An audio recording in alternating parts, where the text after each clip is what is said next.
Hi everyone, the $6 Million Man here with Rhyme Signatures, the nerdiest music review this side of being rebuilt because they had the technology, and in this case a fancy new microphone.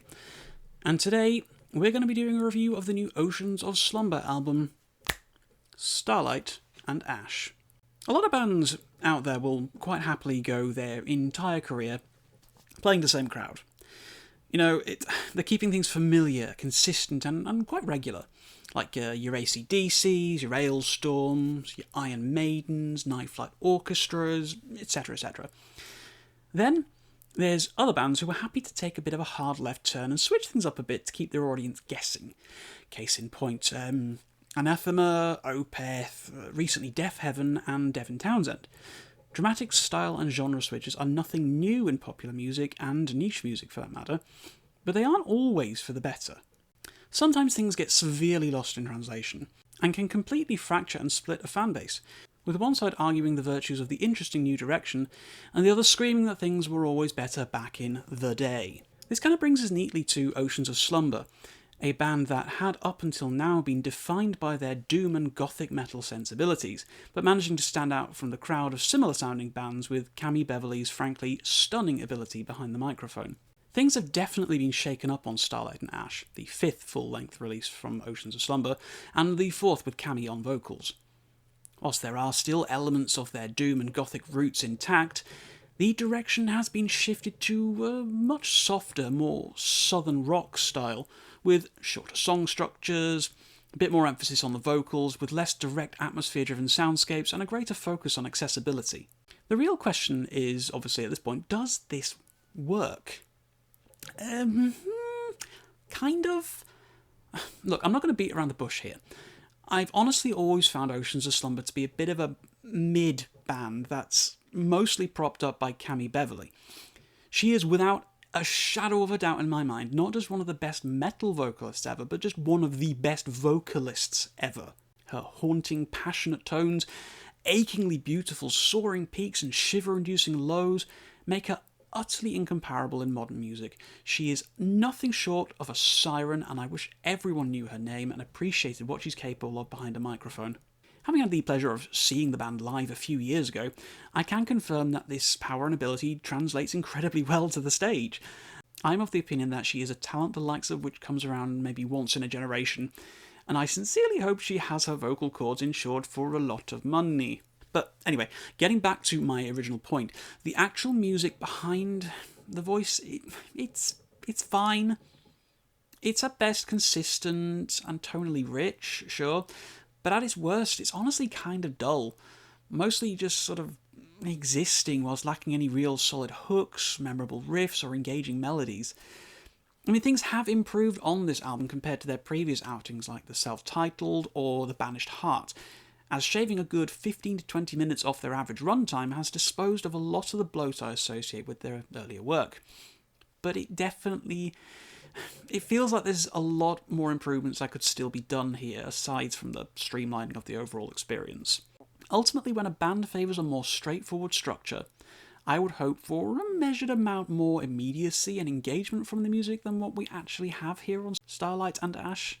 I've listened to this record quite a lot prior to this review, and while there are a few tracks here that really do stick out quite nicely, such as The Hanging Tree, Star Altar, and Just a Day, there's far more songs on here that I really have almost no memory of despite hearing them more than half a dozen times. That's a little concerning. There's just very little here that keeps me hooked or interested across the 50-minute runtime. And this isn't something I wanted to say about the band, as there's a lot of obvious talent and passion here, both from a songwriting perspective and a technical one.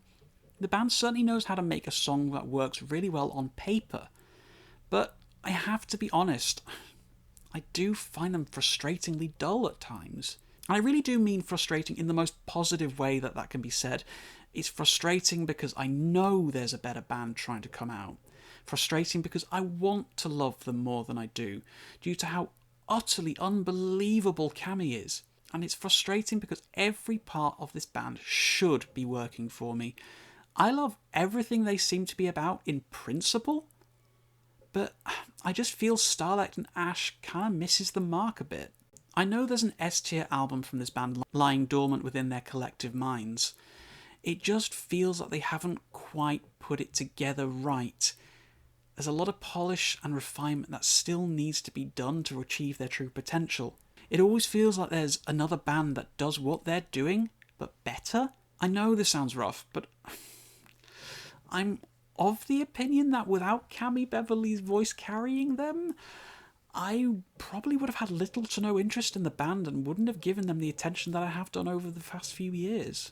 Starlight and Ash commits what for me is one of the most aggravating sins of music, to be almost brilliant, almost revolutionary, and almost a classic of the genre. Every element on offer here is perfectly fine, but it never really reaches above the expected watermark for a truly great album. I went into this record hoping for the best, as I always felt that the doom and gothic schlock of the earlier works was kind of holding them back a bit, and that a softer, more accessible sound would work really, really well for them. And it really nearly does. There are some genuinely brilliant moments going on here. Some of the riffs are dynamite, the drum feels inspired, the bass work is gentle and warming.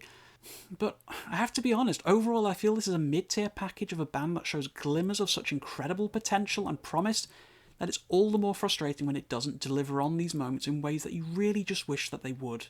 I haven't given up on Oceans of Slumber, and I'm not likely to, for so long as Cammy's voice still gives me goosebumps on every single song. But it's getting harder and harder to get excited for a new album from them, as I've been waiting 5 records now for something that utterly wrecks me, and I've yet to have it. As much as I love this album vocally, it needs more. The record and the band need so much more than just Cammy's voice to carry them. Before we do finish up here though, I do want to make special mention to the cover of House of the Rising Sun as the penultimate track here. It is honestly for me the best version of that song that has ever been recorded. And frankly, if Oceans of Slumber ever released a full LP of cover songs like this, I would be all over that. Come on, get on it. Imagine Oceans of Slumber versions of songs like Golden Brown, Hotel California, All Along the Watchtower, California Dreamin'. That would be absolute fire, and I would be all here for that. But, I mean, what else at this point can I say about Starlight and Ash? I know I've been quite negative here in this review, and I don't like to talk down on something that's clearly had a lot of passion put into it by a band who care about their output. But this criticism, I feel, does ultimately come from a place of love. I want this band to be better than they are. This isn't a negative review insofar that I don't like the band, or I think they shouldn't be making music. Quite the contrary, honestly. I want more from Oceans of Slumber.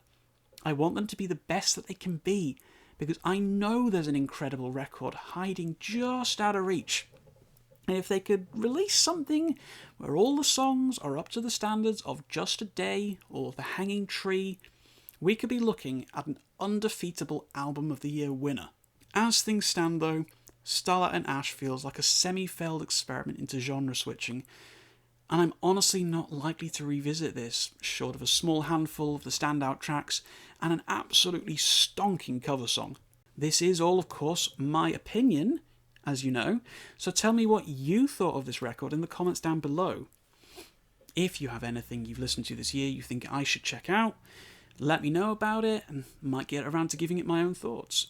If you like this video, please do share it with anyone who you think might enjoy it, and please do consider subbing to the channel for more content.